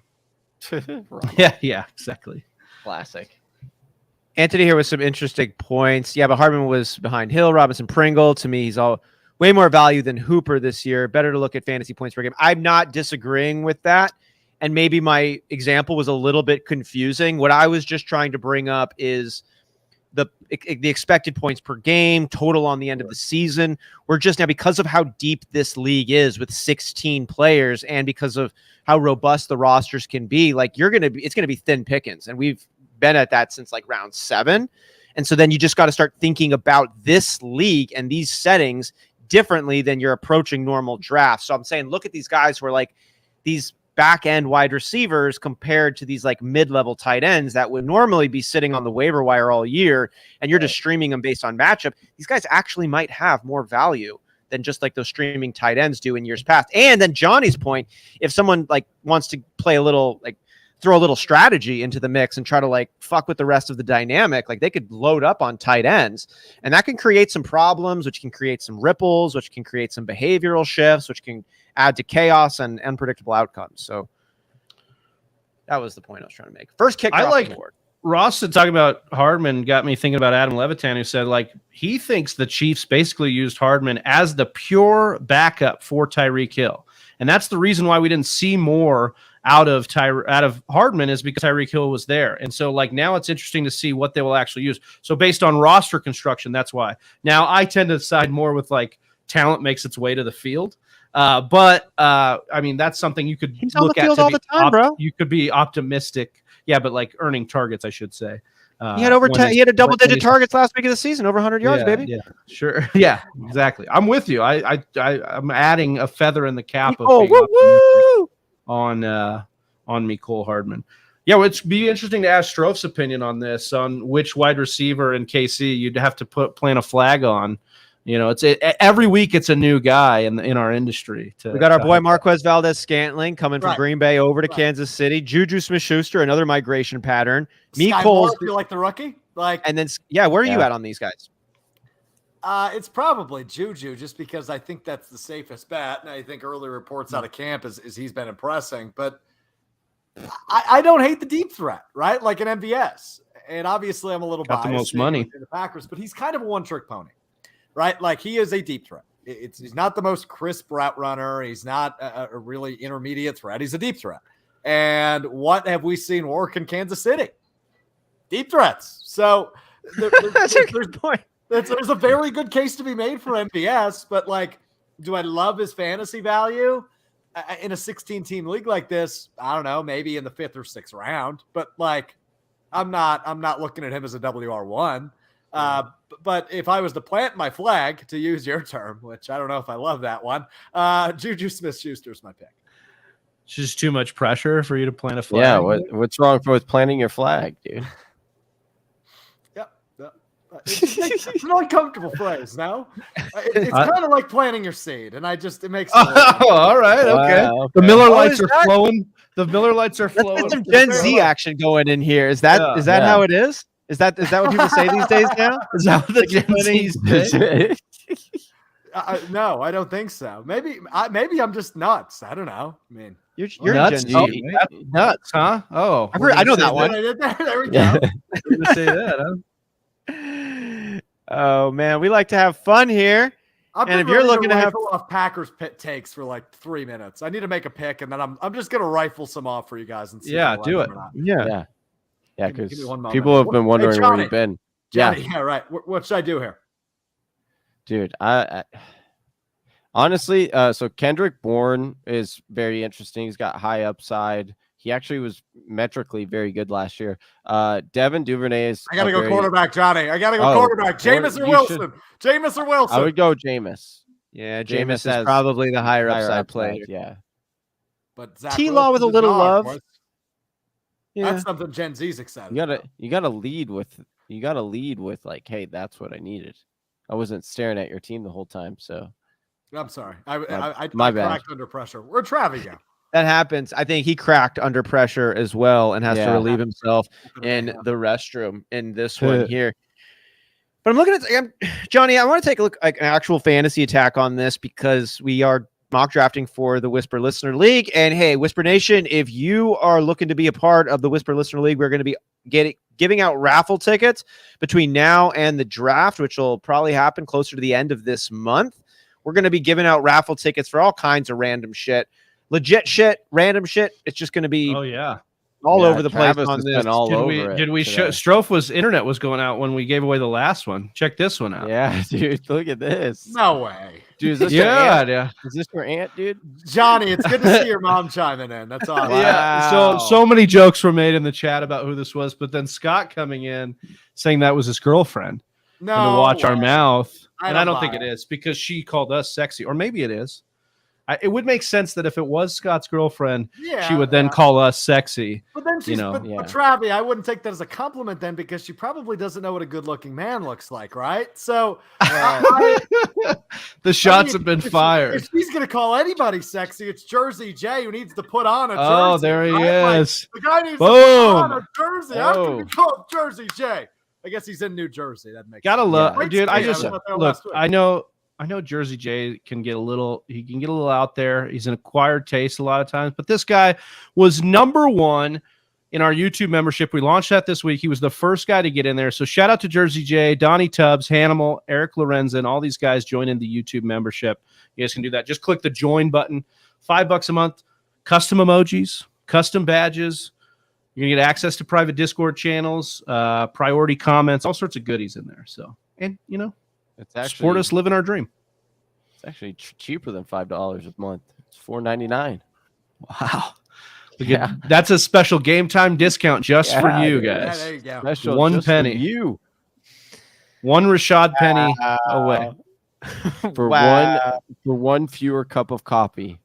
So, Johnny, I want to ask you this because you've been on this strategy here. We talked about drafting in Dynasty in rookie drafts, and I'm in agreement with you of probably fade a kicker and a defense in your draft. Don't draft a kicker.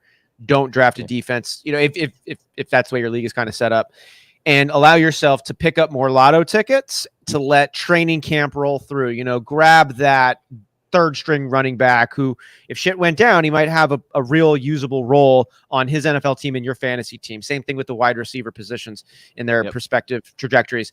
In this kind of format, I'm wondering, I went ahead and I took Harrison Butker. I'm reverting to old ways. I must be getting a little nervous, but I'm going with a high upside kicker, who's, plays for the Chiefs. The upside there is clear.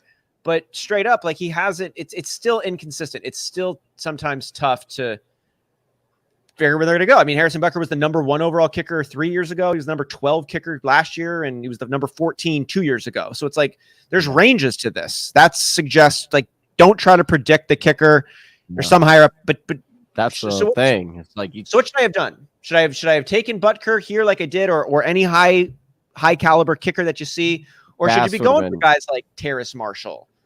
Maybe a Byron Pringle, maybe a Chris Evans on this. What do you think? So I think it depends. Like if you would have went Tyler Bass, if you would have went Tyler, or is that how you say his name, right? Or was that need to be? I think Bass is right. Yeah. So if like I like him more as a kicker, but normally here's what you whatever want. kicker you like. Bass like ass. Like. Yeah. There you go. Here's the thing. If I'm picking a kicker, the general rule, like what you see, is you want a team where the offense is really good, but they struggle in the red area. And I know like some people might be like, good but not great. They're good but not great. So like think of like the Arizona Cardinals. I gotta say it. Like the Arizona Cardinals, the reason why Prater is so good oftentimes was because that offense could move the ball between the 20s like it was nobody's business. But then once teams and defenses like tighten up in the red area, they struggle to score points or when Hopkins went out. So you want to look for teams like that. It's like Cincinnati Bengals. Again, like they had really good offense. A lot of their touchdowns came from like home run hits, but other than that, they were able to move the ball often, and they have a good, strong kicker. So like you look for those two things, and that Daniel Carlson. Yeah, so another good one, Raiders kicker. Yeah, for like those Minnesota of us Vikings. for those of us that are still awake after Johnny's kicker dialogue here. Hey, Scott's girlfriend came back with a reply. She is, in fact, Scott's girlfriend. Somebody has to keep his ego in check. I swear, y'all are so sexy, dude. I was going to go down this route. I swear on anything. Scott, I was going to be like, what if she likes that we talk to Scott and like the way we love do? Scott. We do love Scott. But, I think it gets a bad rap because we always pick on him, but we love Scott. We do love Scott. He picks on us too. He does. Oh, absolutely. So we got to throw it back. Especially you walk Strouf. right with a catcher's mitt and an empty hand. Catch that shit and throw it right back. Not You too know what- catchy. That you was know what they say, dude, like, men are not actually friends unless they're rude. They're incredibly rude to each other, right? Like, isn't that the old saying? At some phrase or like Yeah, right. constantly. Yeah, at some phase in the relationship or constantly. Yeah, but hold on, I'm still blown away by the fact this is actually Scott's lady. Is this We a got some burner time account? before. What are the odds? All right. Oh my God, is it Burner Scott? account, Is it Scott? He like found this. but sweet. Does and she have the? salty, Are doesn't those even have a first heart-shaped name. glasses? I can't tell. My No, Dave, Those are great. I think they're aviators, right? Those are aviators. Amazing, Scott. Amazing. I wish you would bring too sweet, too salty, whatever. What is it? Too sweet. I also Sweet and here's the salty. I thing. wish you'd bring her around more often. What's her It's name? like a I'd love to- Butterfinger, sweet and salty, man. We love that. Also, I love the fact that like, shout out to Scott. He's bringing his whole family around the show, which is great, but he does not share us with any league mates. Like, where's his league mate? yeah, part- well, like, he you know? doesn't. Yeah, Hmm. He's in 40 Like- leagues. Yeah, he's in 40 leagues, dude. you could Like, share it with 40 different leagues, Scott. We could Dude, instantly. We 45, I could. think. You guys We could instantly kind of pull be up them. like relatively famous. I mean, Right. this I know, guy that's what I'm knows saying. 500 fantasy players. Yeah, Right, well, that's what I'm saying. let's not like give all the keys to Scott because that's going to boost his ego even more. If he knows he holds the key to our stardom, that could be Travi, bad. His ego is just like Aaron Rodgers. It's as big Yeah, as that's it's gonna true. get, brother. It's as funny big as because it he says he hates Aaron Rodgers, calls him a douchebag, hates him. It's funny because They got a lot in common. yeah, they're kind of closer. Projections. Austin, this pick was for you, my 15th round pick here. Hey. Dude, I mean, honestly, is I'm just gonna call him Batty. Is he actually somebody that the fantasy community should be giving a little more consideration to, given J.K. Dobbins and Gus Edwards not 100% right now? I would say yes because he's a healthy body. The problem is he's a pass catching specialist, and Lamar does not throw to running backs because he'd rather scramble. So I just don't see a path where he's really going to pop for you unless both of those guys really are done, even a month into the season. But I have a feeling that, the way Dobbins is trending, I feel like they're just being as cautious as possible and he'll be ready. Now, whether they scale him in with Gus Edwards, they make that a bigger workload for both of them to start. I think that's smart. That's what they want to do. But I do think that both of those guys are probably going to be ready. Hey, The Austin, thing is I'm sorry. Who's ever controlling the chat? Can we please pull up Scott's most recent comment? Because somebody needs a golden ticket, I think. I think that's worth another golden ticket here. I think All this right, is we'll give her another raffle here. I think another raffle ticket coming Well, in. she for had this two. one. What you got? What What'd you got? You're in. No, I know I'm in. Did I miss her first one? Okay, see that presumption right there? I'm You're out. already in the You're league. You're out, out, dude. dude. I'm You're in. out. I've already signed up. You're out, LaFleur, dude. I'm talking. We did. She got one. We got her a ticket when she. Yeah, she's got when we two got now. the first message. Now she Yeah, got so two. now- Austin just gave her another Give one. her second one. She called you sexy twice. Yeah. Well, I could appreciate the flash, communication. I could flash it up again. It'd be I mean, 3 is times. she? Well, I'm all here for it. Here's what I want. I do want to touch in on that the Battier thing. He is Johnny, confirming Battier? you're still in. Battier. Yeah, Tyler Battier. Battier, maybe. Yeah. So here's the thing. He Shane is. Hey, So he was I really will twerk electric. for you. Hold on, he was Do really electric in Do it. college.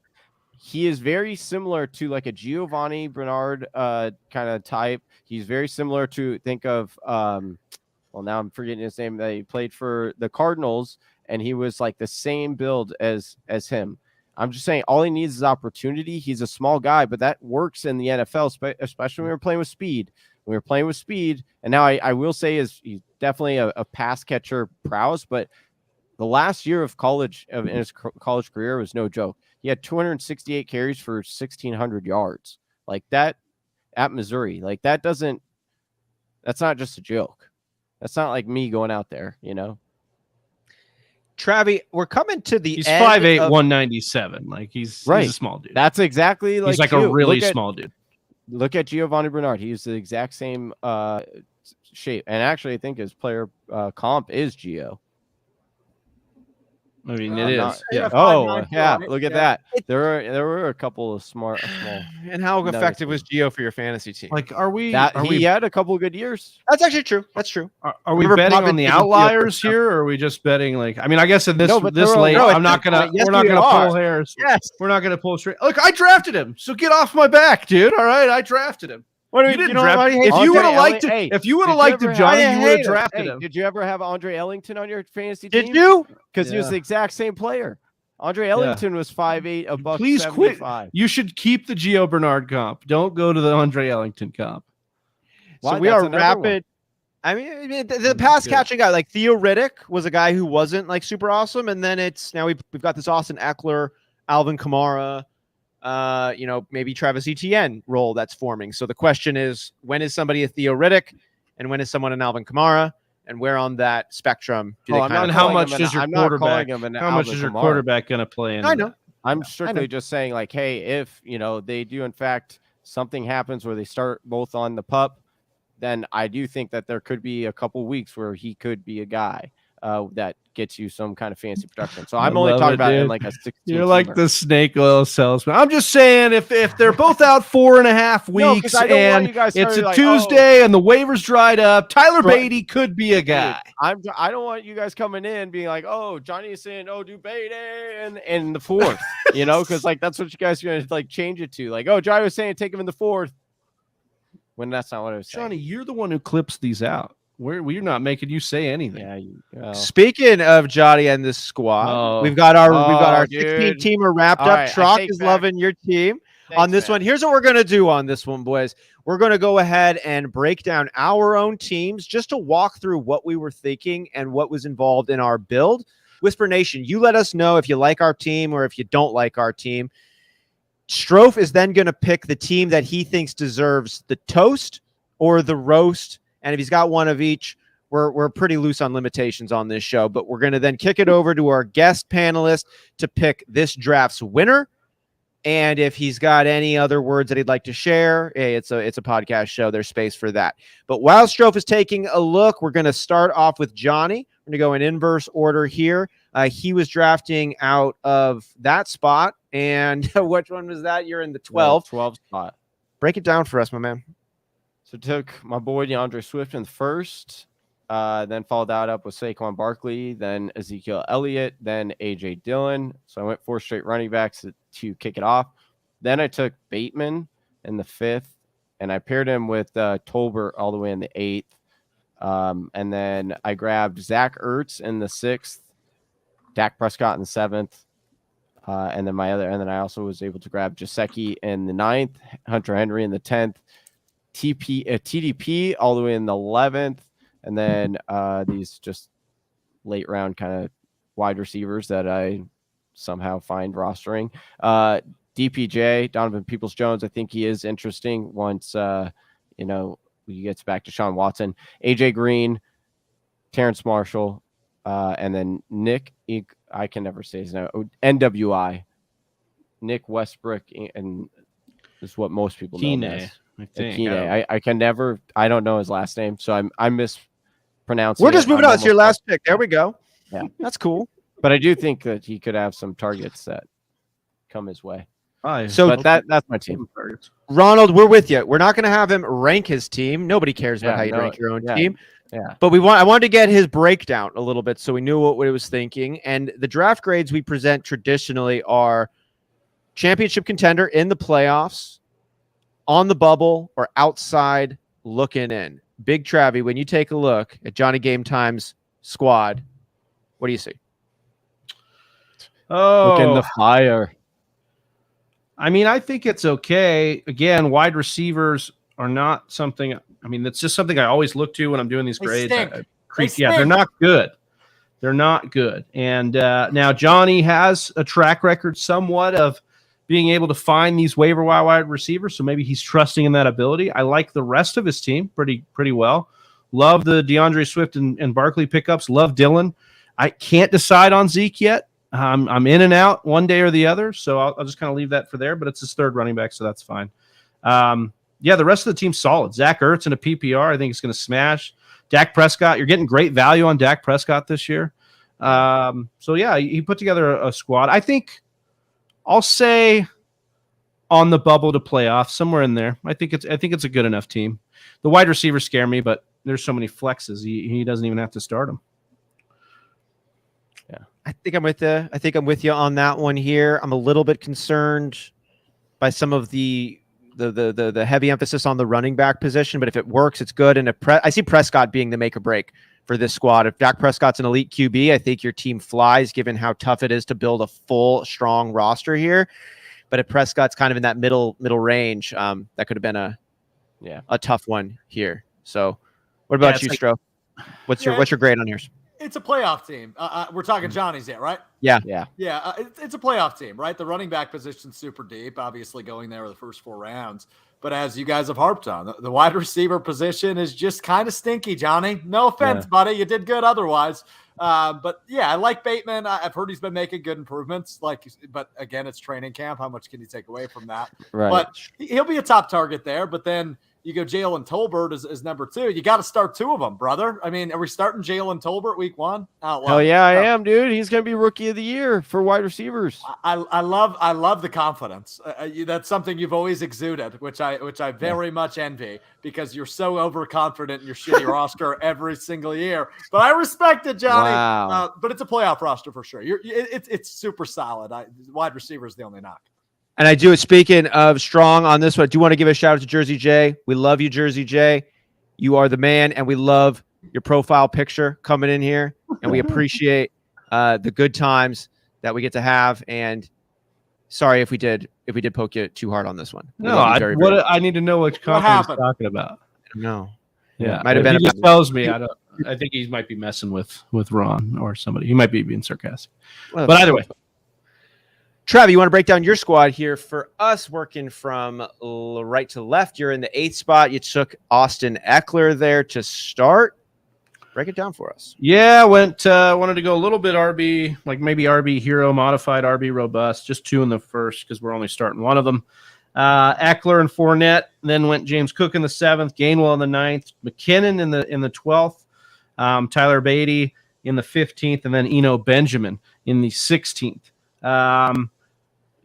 Wide receiver, I went Michael Thomas, Chris Godwin, DeAndre Hopkins, Rondell Moore, KJ Osborne, Romeo Doubs, and Van Jefferson. Look, I'm not very confident in these wide receivers, but I think that by week 4, 5, or 6, this wide receiving core could be dangerous. So that's what I'm kind of hoping to float that long. And then the tight end was Alberto. I'll probably pick up another one, drop some of these scrubs down here. And then Kyler Murray in the 3rd. That was just, kind of a pivot. I had come in saying I wanted to wait on quarterback, but I did not like wide receiver or tight end in the 3rd at 3.9. So went with Kyler Murray. Man, if those wide receivers come back healthy, this team is just going to smash Travis. And if and it's obvious, we'll see where they're at week 1. The big thing was 2, 3, 5, 6. I think Thomas can be an actual anchor if he's healthy. Especially now you're on board, huh? I mean, I'm just saying, if he's healthy, yeah, I'm on board. And right now he's running, and they're like, there's no pup, and he's clapping back at media members. So I think that's a good sign. But yeah, I do too. It seems like there's been something that's clicked. Something is different with Michael Thomas, and I don't just think it's his ankle. So, all right, Strouf, is this team a championship contender in the playoffs, on the bubble, or the outside looking in? Oh, that's tough. It is tough on this one. I'm gonna go in the playoffs, but it's a narrow playoff make. Now, I really like the top end of the draft, right? Eckler into Fournette and Murray. I'm cool with that. As we just mentioned with Mike Thomas, I do like his value this year, especially as a 4th round pick in a 16 team league. But I can't get over the fact, and I know this isn't a big deal, but 25% of your roster is the Arizona Cardinals. Welcome aboard, baby. Yeah, and 3 of them are projected starters, obviously, in Hopkins, Moore, and obviously Kyler Murray at quarterback. But so if they have a stinky week, you're probably going to have a stinky week, Travi. But lucky for you, I don't know how stinky they'll be this year. So I like the team. I think it's borderline playoff, if not well in there, depending on how the Cardinals do this year. What I like about the Cardinals is the stinky part of their team is probably going to be the defense. And that should mean a lot Ooh. more passing for these Cardinals. So I'm in on that. You're do you such a think? pro, dude. That was well done. Thank you. What do you think, Johnny? Yeah, I think this is a playoff team. A little concerned on the tight end, but I mean, he could probably stream or try to trade for one. I do think. Well, and obviously, again, the one thing is like I'm more confident in Michael Thomas and like what he'll bring this year than I am Chris Godwin. I think with them adding Julio, I think with Gage there, I think that there's going to be. Yeah, there's competition. I think my thing with Godwin is he's the youngest, probably the best point in his career right now. So yeah, the injury's a thing for sure. I could get that. Yeah, but he's not on the. He's not on the pup. He's not on the pup. But he's not on the pup. But all right. Yeah, other guys are on the pup that have a similar injury later than them, or earlier than them. They're on the pup. So he's not. So again, this team for me is like by definition on the bubble. And if this team makes it into the playoffs, it's a championship favorite. It just needs to get to that point of getting into the playoffs because Hopkins and Godwin. I know we're saying Godwin's off the pup. I'm still leaning on Dr. Edwin Porras, the doctor of physical therapy who came in, who said it's just not enough time for an injury of this level to be fully healed. If it's not fully healed, he's not fully healthy. If he's not fully healthy, he's not as good as he could be. If he's not as good as he could be, him being the best or second best wide receiver on that team is in question. Russell Gage is coming in good. Julio Jones is Julio. Thank you, Chelsea. Love this. So yeah, that gives me pause on here. Michael Thomas, he hasn't played football in a couple of years. So if these guys click in and they're there and you make the playoffs, this team is steamrolling. Otherwise, you're going to have to rely a little bit on Moore and Osborne and the other guys you said, which isn't bad. And I really like the top half of the build too. So I think it's actually really cool, Travi. Fun way to put it together. Really cool. Yeah. Really cool. Yeah. Cool, guys. Well, how about Really Alex cool. Strouf shows us how cool of a draft he was able to put together? Oh, neat. Austin Sears, the coolest human being on planet Earth. I don't know if we've gone over that yet. Are we talking about your team or my team? Your team. Oh, because I have your team highlighted. That's why that's an issue. Well, let's go with this. It stinks. Stinky. Stinky. Speaking of stinky, Travi, let's talk about my team. Look, I was fucking around with Mixon in the first round. I probably should have gone Eckler, but it is what it is. I still like Cincinnati Glad you didn't. offense. I know you are. I like AJ Brown this year, guys. I don't know why it is. I love Philadelphia's opportunity. He's a dog. I think they're going to win a lot of games this year, guys. Like I'm talking 11 games for Philly. And he's a dog, as Travi just so eloquently put it.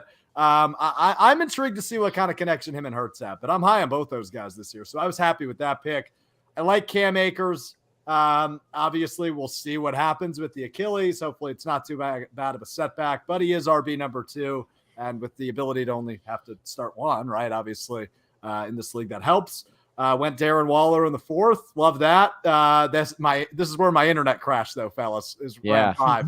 Right after I got done dunking and dumping on CEH, I auto-picked CEH. Oh, and then man, it was that was karma. That was karma. It was all downhill from there. We know he was number 1 on your in your queue. Dude. I only drafted Robbie Anderson because he changed how we spell his name. That's the only reason I picked him. I He's thoughtful, dude. He's a thoughtful guy. I liked ROBBY. We'll see how I like ROBBIE, but that could be a kind of a steal late depending on how their offense looks.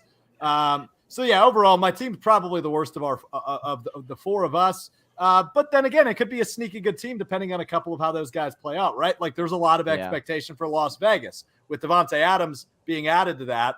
Does that actually help Darren Waller? There's an argument to be made there. So and then Tyler Lockett in the 6th, it was another deep value pick in my eyes. But again, it kind of depends on how Drew Lock sinks or swims in that offensive system. So overall, it's fine. There's a lot of question marks though, and I think I got the most unique sounds from Sleeper telling me that I sucked. So it was a really fun experience for my first mock draft of the year, guys. Hey, nice, Johnny. What do you think about Strouf Squad? Rip at the shreds, Johnny. No. I think for the first time, having a first timer out here, I think you did pretty well. Considering like you didn't know where guys were going to fall. So like, Did other you say than yeah, first timer? Is that what you Yeah. called Strouf a first timer? You owe him No. bets from losing to him in fantasy. Oh, Yeah, let's yeah. keep that in No, mind, I Johnny. said for this year, dude. For this, I it is said, my first mock because I Yes. didn't join Oh, you guys. I I for was see. mock not marathon. saying Yeah. any. Excuse me. Wow, keep up. Wow, We are sorry, Johnny, but pay up your bets. Unbelievable. Agreed, Austin. Agreed. I will do it. First of all, what I was going to say is like, I wasn't going to do it when he wasn't on the mock draft marathon. Thank I you. wanted to do it when he was there.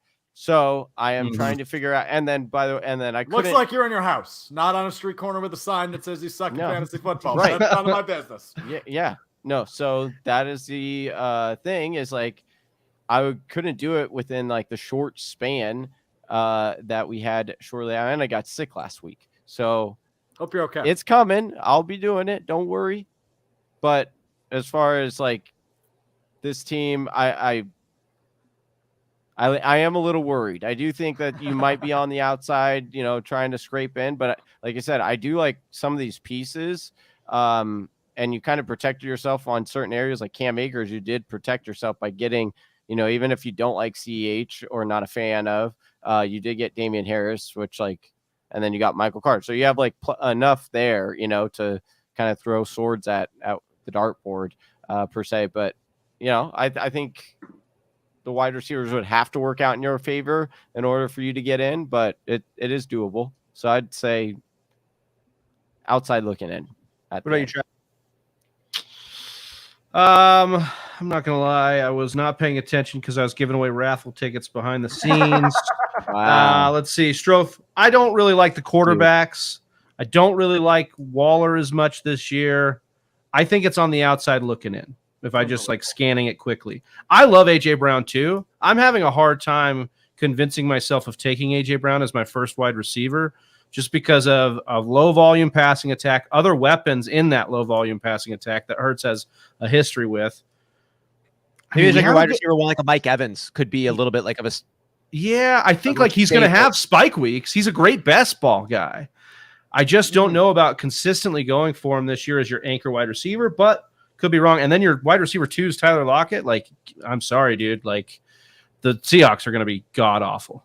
And if I'm taking anybody on the touchdowns, if I well, maybe 37, but if I take anybody at the wide receiver core, it's DK Metcalf, and I haven't been taking a ton of him. So yeah, I think it's on the outside looking in. I just don't love. Thanks, Travis. Yeah, I don't love it. Sorry. I want to throw a little bit more love to Tyler Lockett because I've had no love for Tyler Lockett like ever, and because of how much I haven't liked Tyler Lockett, and yet I continually watch him finish as a wide receiver 1, wide receiver 2. Even last year in standard formats, Tyler Lockett was a wide receiver 1. He was the number 10 overall wide receiver. Tyler Lockett was last year in a season that had a banged up, busted Russell Wilson and Geno Smith throwing the rock. Tyler Lockett was still the number 10 overall wide receiver in standard leagues. So do I think he's going to be like good? Actually, overall, when it all balances out, like he's probably gonna be a back end wide receiver too. You look at the games he played with Geno Smith; he did still have some of those moments. It's gonna be a bang. It's gonna be a bang and bust type of year, ups and downs. I've just spoken ill on Tyler Lockett for so many years, and he just keeps doing what he's done, and he's 29. Like he's not at that cliff yet for me. So I just have to throw a little bit out there, and this is mainly for me because of how much shit I've talked about Tyler Lockett. But to Alex's Strouf's team, it's an on the bubble team for me. I really like the upside plays here of Brown, Waller, even Lockett as a deeper down one, even as Cam Akers. If some of these pieces hit, it's going to be really nice. Like AJ Brown could be a top 5 wide receiver. Tyler Lockett could be a high end wide receiver 2 with some upside. Julio Jones, like shit. There is a world where Julio Jones does something really, really cool. The way Terrell Owens did something really, really cool, as Johnny had mentioned before. Do I think it's likely? No, that's why it's on the bubble. But you got to take risks in a 16 teamer, and here we are. You guys are so nice. I want to say one more team. I want to say one more thing. Like CEH, like I know it's fun to dunk on CEH and say that he sucks and like he's a bust and all this stuff. CEH still has like 10 to 15 touchdowns well within his range of outcomes. All he like in that offense, that's well within his range of outcomes. You can't deny it. You guys are both love drunk right now. You guys are just spewing some love for players that shouldn't be getting any love. I do appreciate that, though. I mean, I'm saying like there's a reason why CH is in the 5th round. Like I'm not loving CH. People are wrong. That's the whole thing. It's like people could be wrong. But like that's what are you saying? What I'm saying, like I don't know what you're saying. You're just talking shit on CH, which is how I end. Yeah, that's how I started it. It's fun and it's easy to dunk on CH. But the other case here is that dude actually does have double-digit touchdown upside. Plain and simple. If the gallbladder was real, and if Ronald Jones isn't great, this is an incredible offense where CEH is going to get the first shot to be the lead back. Okay. Yeah. I mean, I guess if you're painting any, paint us a picture. If you're painting with Bob Ross, I guess what you guys are saying is true right now. That these accidents that you'll turn into. I can get mistakes. Like fading CEH and taking Rojo later, right? I get it. The logic's there. I'm just saying the path is clearer. The ADP speaks. The path is clearer for CH. It really is. He's a pass catcher. Like that's what they drafted him to be. The ADP is saying what it is. Now, is Rojo a decent ad later? Yes. But is he going to be an all-around back ever on this team? I don't know. Probably not. Probably not. Because even if Rojo, like CH goes down, Rojo wins the job, is the goal line back. That's going to have value. That'll be good. They're probably still mixing in Jerick McKinnon or somebody else on passing. Oh, for sure. They're definitely going to be doing that. But CH could win the entire role. That's what I'm saying. That's why he's being taken higher. Because he has it within his range of outcomes to win the job outright. But he doesn't because he's not that talented of he's not that talented of a running back. That's the whole thing is he can't just and also that goes against what Andy Reid does for offenses. He does not do that to his running back. So now you're asking Johnny. No, he doesn't. Yes, he does. If he has an elite running back, he absolutely does. Yes, he does. He did it one time with Kareem Hunt, and that was because what about Jamal Charles? What about LaShawn McCoy? Those are not his. Those are not his players. Okay, would they played for different teams than Andy Reid? Yes. When did Jamal Charles play for Andy Reid? When he was on the Chiefs with Alex Smith. Okay. I guarantee you, if you look back, he was definitely sharing time and was not. Do my own research. There's some overlap. There's some overlap. He didn't draft him. Jamal Charles wasn't drafted under the Andy Reid regime, but he was coached by Andy Reid. I don't know if that's true. I don't think that's true, but I'll look it up right now because I don't think Jamal Charles, of course. And LaShawn McCoy is an example, and so is Kareem Hunt. You have to do it. What about the other guys we mentioned? Brian Westbrook or Kareem Hunt or LaShawn McCoy? He shared time to the tune of 60%. Like he got like 60% of the snaps. Right? Back. I'm saying what you're expecting is not a realistic outcome. That is what I'm saying. You were. Which is why he's in the 5th round. It would be like saying, like, yes, we could say anything about any player is what I'm getting at. But in order for that to happen, you have to say like 5 different things would have to line up. And it's like, sure, all 5 he things just has to be good. Up, that there's one thing he has to be good. He's the starter. Now we just admitted that he finally is not good. Hold on. What happened to him last year, Johnny? What was the reports of Clyde Edwards-Helair's medical situation? What was the reports of his medical situation? Like, what's the reports of his medical? Okay, do we give other people? What was Baker Mayfield's medical condition? Yeah, we don't give him a pass. We give him some broken shoulder. Nobody's giving CH a pass. We're drafting him in the fucking 5th round. That is what I'm saying. And Baker Mayfield absolutely gets a pass. If we were giving him a pass, Johnny, we'd be drafting him where we took Cam Akers. That's what we would be doing. If we were giving him a pass. Because he is not good. He is not a good running back. He was an RB2 his rookie year. He had his gallbladder removed and was down to reportedly 160 pounds in year 2. He plays for one of the best offenses in the NFL where he's the lead dog. His deeper metrics haven't been horrible. Like, there has been nothing. Reportedly, so far, yeah.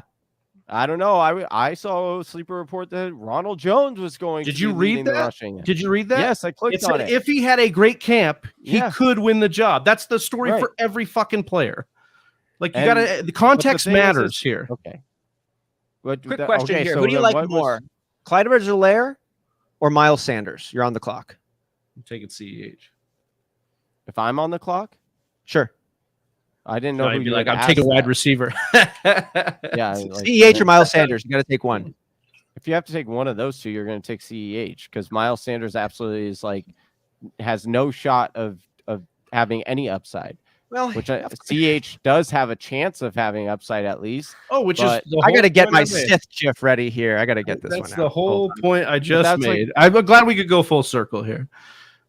But I again, said like, it's you're fun and literally easy to cornering dunk me on those- CEH, but he does have a path to double-digit touchdowns. That's what I said. And so, I don't. I mean, think- that's And what's scene. Nice job, everybody. There it was. I was a little late on that one, but I had to bring that one out. Well, that's a great back and forth here. Now I'm up last here. I've got my team here.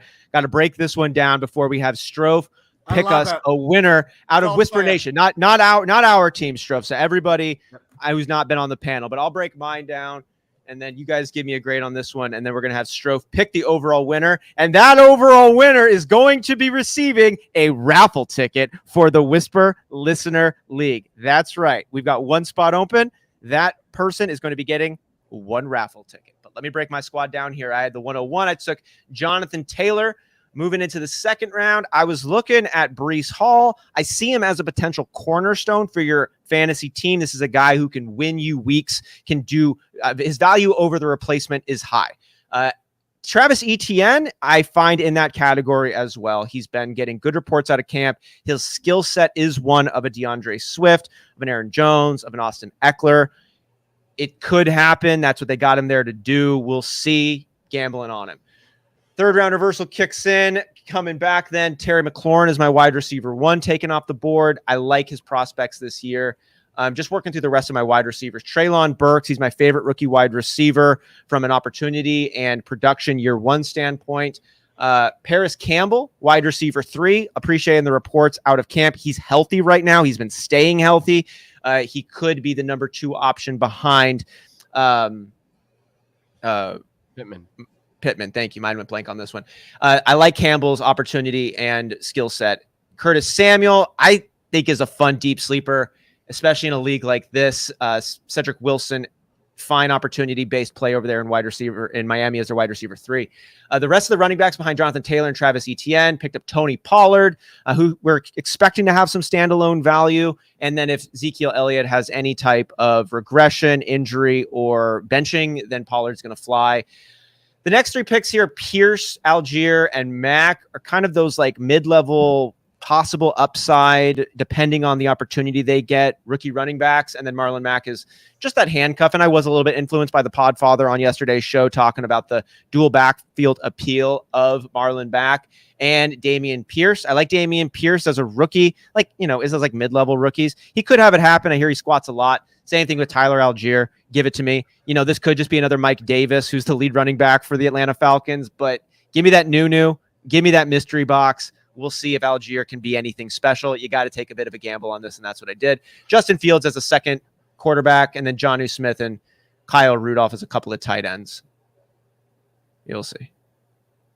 Travis, what do you think? I like this team. I think for the first 6 rounds, you just got a bunch of dogs. Yeah. Like, it's just like the dog pound, dude. Jonathan Taylor, Etienne, Hurts. I love McLaurin. Like, I haven't been really drafting a ton of McLaurin, but you got to love him. Like, talent-wise, he's the shit. And if we got to make the case, like, Wentz is the best quarterback he's ever played with, even though that's kind of gross to say. Tony Pollard, I love the upside. Burks, I'm in on now that we've seen him play real football. The asthma's not an issue. I mean, I think maybe in this format where we're starting the 4 flexes and the running backs, you're only starting 1, and you went running back heavy, the one caveat I could say is drafting both those Houston backs kind of maybe hamstrings you a little bit, because you couldn't probably start both of them on an ideal week. But I think that's not enough to overtake. I think this is a playoff team, and I think it could be a real contender if everything hits right. Strouf, any words? What's your ranking? It's a championship contender, Sarah. Hey, I'll take it. Here, pal. As Travi just alluded to, I think the first 5 rounds you drafted a bunch of dogs. But then you went rookie, which I thought was really interesting. And you heard me harp on rookies earlier. It kind of seemed to me, and tell me if I'm wrong here, because I could be totally off base, but it kind of seemed to me like you're throwing shit at a wall and seeing what sticks, right? Your hope is one of these 3 rookies really hits. We see a Justin Jefferson, Jamar Chase type breakout season. And from one of these three, very possible. So I don't hate it, right?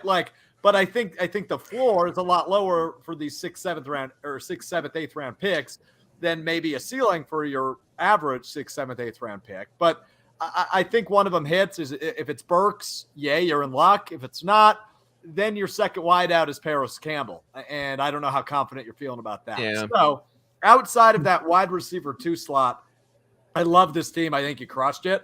And especially late, hopefully by the time we get to the playoffs, Treylon Burks is playing like a wide receiver 2. So that's the only question mark here. I love it. I think it's the best roster we've looked at yet. I appreciate that. What about you, Johnny? What's my ranking? Yeah, I think you're in the playoffs with this team. I would go playoffs. I am a little concerned with,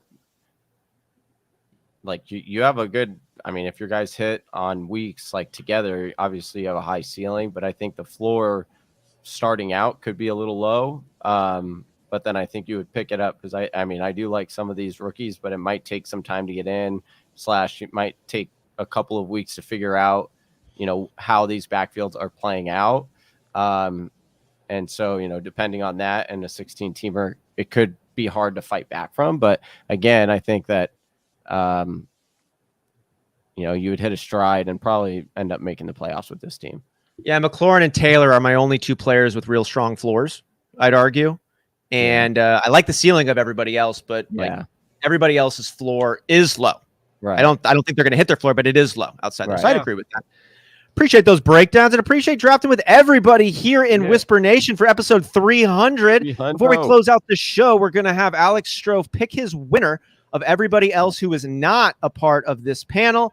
Strouf, did you see a team here that stood out to you a little bit more than all of the rest? Yeah, I did, and it's in a negative way to begin, Austin. I would like to start with my roast. All right. Yeah. I love the wide receiver depth, but you can't draft 6 of them in the first 7 rounds. I'm looking at Gatorators, right? Oh, I love Justin Jefferson. I love Keenan Allen. I love Jalen Waddle. I love Jerry Jeudy. I really like Garrett Wilson of the rookie class. I like Christian Kirk in Jacksonville. But you can't have Isaiah Spiller, a 20-year-old rookie, as your top running back, as your only running back. So that just scares me. Obviously, the flex play for all those wide receivers is high. But Trey Lance is your starting quarterback. And I get the hype.